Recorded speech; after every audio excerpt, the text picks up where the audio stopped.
श्रोते हो नमस्कार. आजच्या वृत्तविशेष कार्यक्रमात आपलं मनःपूर्वक स्वागत. श्रोते हो, राष्ट्रीय शिक्षक पुरस्कार 2026ची घोषणा नुकतीच झाली आहे. देशभरातील 48 शिक्षकांची राष्ट्रीय शिक्षक पुरस्कारासाठी निवड झाली असून आपल्या महाराष्ट्रातील 4 कर्तृत्ववान शिक्षकांचा यात समावेश आहे. सातारा सैनिक स्कूलचे विज्ञान विषयाचे शिक्षक शिवप्रसाद अरविंद टिंगरे त्यापैकीच एक. नाविन्यपूर्ण अध्यापन पद्धती, विज्ञान क्षेत्रातील विशेष प्रयोग आणि लष्करी सेवेसाठी विद्यार्थी घडवण्यात आपलं योगदान देणारे शिवप्रसाद टिंगरे यांच्यासोबत केलेली चर्चा आपण आजच्या वृत्तविशेष कार्यक्रमात ऐकणार आहोत. नमस्कार टिंगरे सर, आजच्या वृत्तविशेष कार्यक्रमात आपलं स्वागत. टिंगरे सर, सर्वप्रथम राष्ट्रीय शिक्षक पुरस्कार मिळाल्याबद्दल आपलं अभिनंदन. आणि जेव्हा या पुरस्कारांची घोषणा झाली आणि त्यात तुमचं नाव आलं तेव्हा तुमची प्रतिक्रिया काय होती? धन्यवाद मॅडम. वास्तविक पुरस्काराची घोषणा झाली हा क्षण माझ्यासाठी खरोखरच अत्यानंदाचा क्षण आहे. मात्र एक गोष्ट मला या ठिकाणी नमूद करावीशी वाटते. आज मिळालेला हा राष्ट्रीय शिक्षक पुरस्कार हा केवळ माझ्या वैयक्तिक सन्मान नाहीये, तर छत्रपती शिवाजी महाराजांच्या पावन आणि ऐतिहासिक भूमीत वसलेल्या देशातील पहिल्या सैनिक स्कूल साताराच्या समृद्ध वारशाचा आणि गौरवशाली परंपरेचा सन्मान आहे असं मला वाटतं. या पुरस्कारापर्यंत पोहोचण्याच्या जीवन प्रवासात मला वेळोवेळी खंबीर साथ देणारे माझे आई वडील, कुटुंबातील व्यक्ती, माझे गुरु, शाळा प्रशासन तसेच सहकारी शिक्षक बंधू भगिनी ज्यांनी माझ्यावर नितांत विश्वास दाखवला ते माझे विद्यार्थी आणि सदैव पाठीशी उभे राहणारे पालक याचा अत्यंत मोलाचा वाटा आहे. हा क्षण माझ्यासाठी, माझ्या शाळेसाठी, जिल्ह्यासाठी आणि संपूर्ण पश्चिम महाराष्ट्रासाठी अत्यंत अभिमानाचा क्षण आहे असं मला वाटतं. नक्कीच.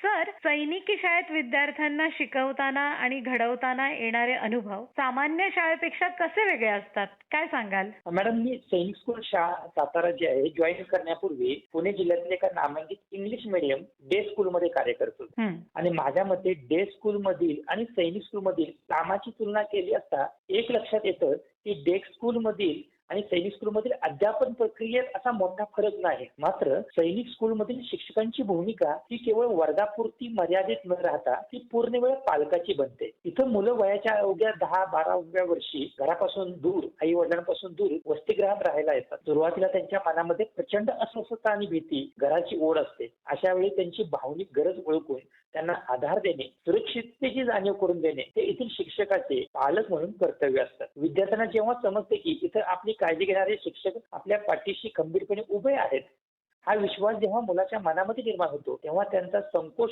गळून पडतो व ते सैनिकी शिस्तीत आणि अभ्यासात आत्मीयतेने रमतात. इथे विद्यार्थ्यांच्या भावविश्वाशी जोडले जाऊन एक निष्पाप मुलाला देशाचा भावी रक्षक, जबाबदार नागरिक आणि शास्त्रज्ञ म्हणून घडवणे हा अनुभव इतर कोणत्याही शाळेतील अध्यापनापेक्षा अत्यंत वेगळा, संवेदनशील आणि आयुष्य समृद्ध करणारा आहे असं वाटतं. तर नाविन्यपूर्ण अध्यापन पद्धती, विज्ञान क्षेत्रातील विशेष प्रयोग आणि लष्करी सेवेसाठी विद्यार्थी घडवण्यातील अतुलनीय योगदानासाठी तुम्हाला राष्ट्रीय शिक्षक पुरस्कार घोषित झालाय. विज्ञान शिक्षण अधिक कृतिशील, आनंददायी, तंत्रज्ञानावर आधारित आणि विद्यार्थी केंद्रित करण्यासाठी तुम्ही कोणते नाविन्यपूर्ण उपक्रम राबवलेत आणि त्याचा विद्यार्थ्यांना कसा फायदा झाला? खूपच मला आवडेल हे शेअर करण्यासाठी.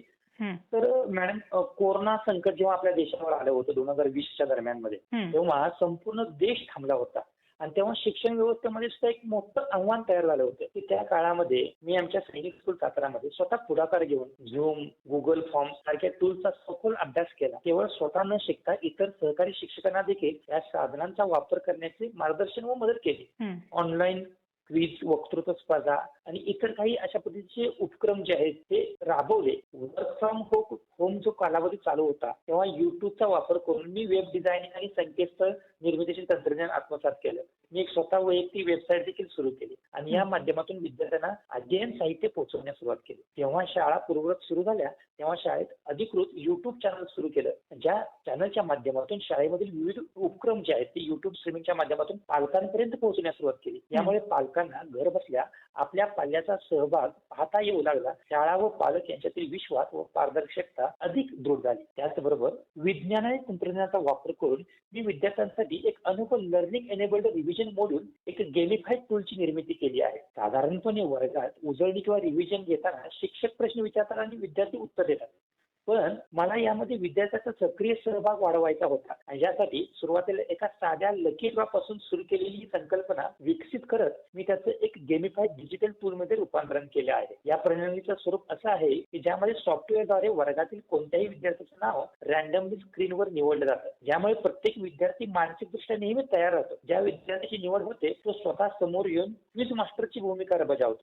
त्यामुळे स्वतः तयारी करून आणलेल्या प्रश्नाच्या आधारे तो वर्गातील इतर विद्यार्थ्यांना प्रश्न विचारतो. यामुळे मुलांमध्ये क्रिटिकल थिंकिंग, प्रश्न निर्मितीचे कौशल्य वाढीस लागते. उत्तर देण्यासाठी स्क्रीनवर मर्यादित वेळेचा टायमर असून अचूक उत्तरासाठी पॉईंट मिळतात, तर चुकीच्या उत्तरासाठी पॉईंट्स वजा केले जातात. वर्गातील डिजिटल स्क्रीनवर शेजारी रिअल टाइम लीडर बोर्ड दिसतो. पॉईंट्स वाढतात, विद्यार्थ्यांचं नाव रँकिंग वर सरकतं. म्हणजेच एकाच वेळी रिव्हिजन, खेळ, निकोप स्पर्धा व विद्यार्थ्याचं व्यक्तिमत्व विकास याच्या विद्यार्थ्याच्या स्वयं अध्ययनावर खूप पॉझिटिव्ह असा प्रकारचे बदल झाला आहे. पूर्वी ज्या मुलांना प्रश्न विचारायला भीती वाटायची ती मुलं आता स्वतः संदर्भ पुस्तके वाचून गुंतागुंतीचे प्रश्न शोधून काढून क्वेश्चन बँक तयार करतात आणि खेळत खेळत संपूर्ण पाठाची उजळणी होते. भीती नाहीशी होते आणि वर्गातील प्रत्येक मुलगा स्वतःच्या शिक्षणाचा केंद्रबिंदू बनतो. विज्ञानाचा खरा अर्थ पाठ्यपुस्तकातून बाहेर पडून प्रत्यक्ष दैनंदिन जीवनात डोकावल्यावरच समजतो. वर्गात विज्ञानातील विविध संकल्पना शिकवताना आम्ही केवळ पुस्तकी सिद्धांतावर न थांबता समाजातील प्रत्येक समस्येवर सखोल चर्चा करतो. या अडचणींवर विज्ञानाच्या आधारे विधायक उपाय कसा शोधता येईल या विचार मंथनातून नवनवीन संकल्पना आणि प्रकल्पांची बीजे रोवली जाते. दैनंदिन समस्यांकडे वैज्ञानिक दृष्टिकोनातून पाहून त्यावर कमी खर्चात आणि प्रभावी उपाय शोधण्यासाठी विद्यार्थ्यांना सातत्याने प्रवृत्त केलं. यातून पुढे येणाऱ्या नवीन कल्पना केवळ चर्चेपुरते न ठेवता त्यांना तालुका, जिल्हा, राज्य आणि थेट राष्ट्रीय स्तरावरील विज्ञान प्रदर्शनामध्ये सादर करण्याची विद्यार्थ्यांना संधी उपलब्ध करून दिली. सैनिक स्कूलमधील माझ्या विद्यार्थ्यांनी आज अनेक प्रतिष्ठित राष्ट्रीय विज्ञान मंचावर आपली ठसठशीत छाप पाडली आहे. ज्यामध्ये इन्स्पायर अवॉर्ड मानक स्पर्धा असेल, CBSE science exhibition, CSR innovation award, विकसित भारत बिल्डथॉन आणि इतर आंतरशालेय राज्य राष्ट्रीय विज्ञान प्रदर्शन स्पर्धांमध्ये आमच्या विद्यार्थ्यांनी चमकदार कामगिरी करून दाखवली आहे. सैनिक स्कूलमधील विज्ञान विषय अध्यापन करताना वैज्ञानिक संकल्पना स्पष्ट करणे बरोबरच भविष्यात राष्ट्रीय संरक्षण प्रबोधिनी, एनडीए आणि लष्करात आवश्यक असणारे नेतृत्व गुण त्यामध्ये रुजवले जात आहेत. प्रयोग करताना किंवा वर्गातील उपक्रमामधून अचूक निर्णय क्षमता आणि सांघिक वृत्ती विकसित केली जाते. याचा सराव केला जातो. ज्ञानासोबतच राष्ट्रनिष्ठा आणि शिस्त या मूल्यांवर आधारित भावी अधिकारी घडवण्याचा हा अनुभव शिक्षक म्हणून अत्यंत समृद्ध आणि अभिमानास्पद वाटणार आहे. शाळांमध्ये स्कूल इनोव्हेशन कौन्सिल आणि हॉकेथॉन सारखे उपक्रमही तुम्ही राबवले आहेत. काय आहेत हे उपक्रम? शाळेमध्ये मॅडम मी स्कूल इनोव्हेशन काउन्सिल आणि त्याचबरोबर सायन्स क्लबची स्थापना केली आणि या उपक्रमाच्या माध्यमातून किंवा या प्लॅटफॉर्मच्या माध्यमातून एक उद्देश डोळ्यासमोर ठेवण्यात आला की विद्यार्थ्यांनी फक्त पुस्तकामध्ये दिलेले प्रोजेक्ट करू नये, तर या इनोव्हेशन काउन्सिल असेल किंवा सायन्स क्लबच्या माध्यमातून एक नवनवीन कल्पना जी आहे त्याची क्रिएटिव्हिटी जी आहे ती क्रिएटिव्हिटी विद्यार्थ्यांची समाजापर्यंत आली पाहिजे. आणि याच्या माध्यमातून आजपर्यंत आमच्या विद्यार्थ्यांनी समाजातील वेगवेगळ्या घटनांचा अभ्यास करून, जसं की सांगली, कोल्हापूर ठिकाणी ज्यावेळी महापूर आला होता त्या कालावधीमध्ये त्या ठिकाणी एक ऍक्सिडेंट झाला होता की ज्यामध्ये रेस्क्यू बोट पलटली आणि त्यामध्ये बरेच लोकांचे प्राण गेले होते. तर त्यावेळी तो घटना लक्षात घेऊन आमच्या विद्यार्थ्यांनी ॲटो इन्फ्लेटिंग रेस्क्यू जॅकेट नावाचा एक प्रोजेक्ट तयार केला होता जो नॅशनल लेव्हलपर्यंत आम्ही प्रेझेंट केला. त्याचबरोबर आर्टिफिशियल गिल सिस्टम तिच्याला CSR innovation award first prize मिळाली. कन्व्हर्टेबल बेंच ह्या इन्स्पायर अवॉर्डमध्ये आम्ही राष्ट्रीय पातळीपर्यंत दाखवला की ज्याच्या माध्यमातून त्या विद्यार्थ्याला सकुरा सायन्स एक्सचेंज प्रोग्राम अंतर्गत जपानला जाण्याची संधी मिळाली. त्याचबरोबर नव्याने झालेला जो विकसित भारत बिल्डथॉन होतं त्यामध्ये देखील माझ्या विद्यार्थ्यांना ध्वनी लहरीचा विद्युत ऊर्जेमध्ये रूपांतर करणारा एक प्रोजेक्ट सादर केला होता की ज्यामुळे तो राज्य लेव्हलला विजेता ठरला. एनएफसी बेस्ड सेफ कार्ड किंवा कोरोना कालावधीमधील जे प्रसंग होता तो विचारात घेऊन ऑटोमॅटिक हँड वॉशिंग सिस्टम असे प्रकल्प सादर करून माझे विद्यार्थी जे आहेत ते विद्यार्थी राज्य राष्ट्रीय पातळीपर्यंत यामध्ये विवो इग्नाइट असेल, युथ आयडियाथॉन असेल याच्यामध्ये चमकलेले आहेत. थोडक्यात सांगायचं तर स्कूल इनोव्हेशन काउन्सिलमुळे शाळेतील कॅडेट केवळ पुस्तकी विद्यार्थी न राहता समस्या सोडवणारे आणि संशोधक बनले आहेत. डिजिटल युगामध्ये मुलांचं जिथं लक्ष विचलित होणं अगदी सोपं झालेलं आहे, अशा वेळी मुलांमध्ये एकाग्रता आणि सैनिकी शिस्त टिकून ठेवण्यासाठी तुम्ही शाळेत असे कोणते प्रयोग केलेत ज्याची दखल थेट केंद्र सरकारने घेतली आहे? खरं सांगायचं तर सायन्स क्लब आणि टिंकरिंग जे डेज वगैरे जे आहे विज्ञान प्रदर्शन, त्यामुळे आमचे विद्यार्थी आता केवळ ग्राहक किंवा कंझ्युमर न राहता तंत्रज्ञानाची निर्मिती करणारी मुलं बनलेली आहेत की जे सेन्सॉर्स, मायक्रो कंट्रोलर, छोटे छोटे टूल्सचा वापर करतात आणि समाजातील विविध समस्यांवर प्रोटोटाईप डिझाईन करत आहेत. जेव्हा एखादा विद्यार्थी, शाळकरी विद्यार्थी आपल्या नाविन्यपूर्ण कल्पनेच्या जोरावर राष्ट्रीय स्तरावर राष्ट्रपतींच्या हस्ते गौरवला जातो किंवा जपानसारख्या देशात भारताचे प्रतिनिधित्व करतो, तेव्हा तिथे एक भावी शास्त्रज्ञाचा आणि उद्योजकाचा पाया रचला जातो असं मला म्हणावं. अशा विज्ञान प्रदर्शनामध्ये विद्यार्थी जेव्हा स्वतः तयार केलेले प्रकल्प लहान मुलांना, सामान्य नागरिकाला, तज्ञ परीक्षकाला समजून सांगण्याचा प्रयत्न करतो, त्यानुसार मांडणी बदलतो. शेकडो लोकांसमोर प्रकल्प सादर केल्यामुळे त्याचा संकोच दूर होऊन प्रचंड आत्मविश्वास निर्माण होतो. प्रदर्शनादरम्यान विचारण्यात येणाऱ्या अनपेक्षित प्रश्नांना वैज्ञानिक दृष्टिकोनातून सामोरं जाण्याची सवय लागते. उत्तर माहीत नसल्यास आम्ही या पैलूवर नक्की अधिक काम करू ही निकोप वैज्ञानिक वृत्ती विद्यार्थ्यांमध्ये रुजते. ऐनवेळी एखादा सेन्सॉर किंवा सर्किट बंद पडल्यास न घाबरता तातडीने उपाय शोधणे व अपयशाला न खचता प्रकल्पात सतत सुधारणा करत राहण्याची वृत्ती विकसित होते. राज्य व राष्ट्रीय स्तरावरील विविध शाळांमधील विद्यार्थ्यांचे प्रकल्प होऊन त्यांच्या नव्या कल्पनांची देखील देवाणघेवाण होते आणि संशोधनाची क्षितिजे आणखी विस्तारित होतात. तर आजच्या तरुण पिढीमध्ये देशसेवा आणि राष्ट्रप्रेम अधिक घट्ट रुजवण्यासाठी पालकांची भूमिका काय असायला हवी? हा अत्यंत मूलभूत आणि प्रत्येकाला अंतर्मुख करायला लावणारा प्रश्न तुम्ही विचारला. कारण राष्ट्रप्रेम ही केवळ 15 ऑगस्ट किंवा 26 जानेवारीला देण्याची घोषणा अथवा गोष्ट नसून ती रोजच्या जीवनात जगण्याची एक जीवन पद्धती आहे. सैनिक शाळेमध्ये आम्ही हे गुण मुलांमध्ये उतरवण्याचा सातत्यपूर्ण प्रयत्न करत असतो, पण त्याचा पाया पालकांनी घरातच रचला पाहिजे. पालकांनी मुलांसमोर लहानपणापासून असे संस्कार केले पाहिजेत की कोणत्याही निर्णय घेताना आधी समाज आणि राष्ट्र मग स्वतःचा विचार करण्याची सवय लावायला हवी. मुलांना सर्व सुख सुविधा अगदी आयत्या हातात देण्यापेक्षा त्यांनी कष्ट करण्याची, आव्हानांना सामोरं जाण्याची व अपयशातून शिकण्याची शिस्त शिकवली पाहिजे. आपली दैनंदिन कामे स्वतः करणे, वेळेची कदर करणे आणि आपल्या जबाबदाऱ्यांची जाणीव ठेवणे या सवयी घरातूनच लावल्या पाहिजे. मुलं सैन्यात जावो, विज्ञानात संशोधन करो किंवा कोणत्याही क्षेत्रात काम करो, माझ्या ज्ञानाचा आणि कौशल्याचा उपयोग देशाच्या प्रगतीसाठी कसा होईल हा विचार पालकांनी संवादातून मुलांच्या मनात सतत पेरला पाहिजे.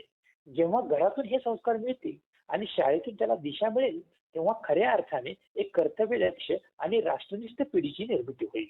नक्कीच सर. आजचा आमचा वृत्तविशेष कार्यक्रम अनेक शिक्षक ऐकत असतील, तर एक आदर्श शिक्षक होण्यासाठी त्यांनी स्वतःमध्ये कोणते गुण विकसित केले पाहिजे, काय संदेश द्याल? पुरस्कार मिळणं हा शिक्षकाच्या जीवन प्रवासातील एक भाग असू शकतो, परंतु आदर्श शिक्षक होणे हे रोजच्या जगण्यातून आणि समर्पणातून घडणारी गोष्ट आहे. माझ्या मते आजच्या युवा शिक्षकांनी केवळ माहितीचा स्रोत न होता तर एक मेंटर आणि पालक होणं गरजेचं आहे.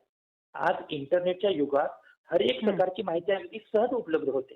इथं शिक्षकांची खरी गरज ही माहिती देण्यासाठी नाही तर विद्यार्थ्याला योग्य दिशा दाखवणारा मार्गदर्शक आणि भावनिक आधार देणारा पालक बनण्याची आहे. शिक्षकाने आयुष्यभर शिकत राहिलं पाहिजे. काळानुसार बदल स्वीकारून AI टूल्स, डिजिटल तंत्रज्ञान, नव्या अध्यापन पद्धती आत्मसात केल्या पाहिजे. आपण जे शिकवतो ते मुलांपर्यंत कसे पोहोचेल यासाठी स्वतः विद्यार्थ्याच्या भूमिकेत जाऊन विचार करणं आणि अध्यापनात आवश्यक ते बदल करणे गरजेचं आहे. शेवटी जाता जाता एवढंच म्हणेन, जो शिक्षक आपल्या विद्यार्थ्याच्या यशाकरता सातत्यपूर्ण धडपड करतो तो शिक्षक एक दिवस यशाच्या अतिउच्च शिखरावर नक्कीच पोहोचतो. मला या ठिकाणी आपण बोलवलं आणि बोलण्याची संधी दिली त्याबद्दल मी आपणास मनपूर्वक धन्यवाद देतो. श्रोते हो, आपला वृत्तविशेष हा कार्यक्रम आपण न्यूज ऑन AIR या ॲपवर लाईव्ह ऐकू शकता आणि तसंच आमच्या मुंबई AIR न्यूज या यूट्यूब वाहिनीवर कार्यक्रमाचं ध्वनिमुद्रण आपल्याला कधीही ऐकता येईल. याबरोबरच आपला आजचा वृत्तविशेष हा कार्यक्रम संपला. हा कार्यक्रम आकाशवाणी मुंबईच्या प्रादेशिक वृत्त विभागानं सादर केला. संपादक आणि सादरकर्त्या संगीता गोडबोले. निर्मिती सहाय्य, निवेदन, लेखन आणि समन्वय प्रिया नारायण जाधव.